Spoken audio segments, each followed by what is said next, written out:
Pipeline opponents remain on Burnaby Mountain this morning, prepared for another showdown with Kinder Morgan. Greg Harper joins us now live from Burnaby Mountain with more. Greg?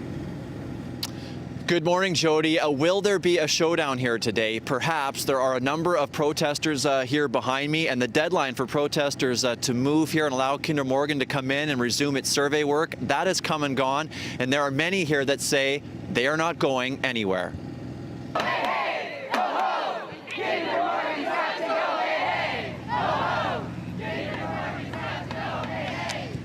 That was the scene on Burnaby Mountain yesterday afternoon as around 200, at one point around 300 pipeline opponents chanted as police read a court order. Kinder Morgan was granted an injunction last week allowing the company to look at a new pipeline route that could possibly run through the mountain. Kinder Morgan is looking to expand its Trans Mountain pipeline, which would triple the amount of oil flowing from Alberta to BC. Police right now say they're trying to arrange a protest area that will accommodate both sides in this ongoing dispute. To you, my humankind family, all the beautiful color I see here, I'm willing to go to jail for you. So the deadline for protesters to move, that was 4 p.m. yesterday. They are still here. We will see what will happen here later today. Jody? All right, keep us posted, Greg. We'll check in with you in 30 minutes' time. Greg Harper reporting live from Burnaby Mountain today. Today is the day we are expected to learn more about those major SkyTrain outages, which delayed passengers for hours back in July. The independent report by the former CEO of Toronto's GO Transit is expected to review TransLink's response plan for major service disruptions and identify improvements. On July 17th and then again on the 21st, malfunction shut down the Expo and Millennium lines for more than 4 hours. These outages had a huge impact on customers and raised public safety concerns as hundreds evacuated themselves from trains and walked along the tracks. Now that the elections are settled, Metro Vancouver mayors face a tight timeline for the transit referendum. Next month, the Mayor's Council, which now includes several newly elected members, will come up with a question on how to fund transit expansion in the region. It will be put to voters in the spring. Advocates say for the transit referendum to pass, it needs a champion to get the public on board and time to mount an effective campaign. Is it affordable? Is it acceptable?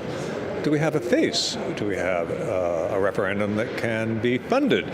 Do we have the commitments of all the parties that need to be involved, up and down the political spectrum, especially the province? Price says the province has to lead and provide the funding and commitment to support the transit referendum.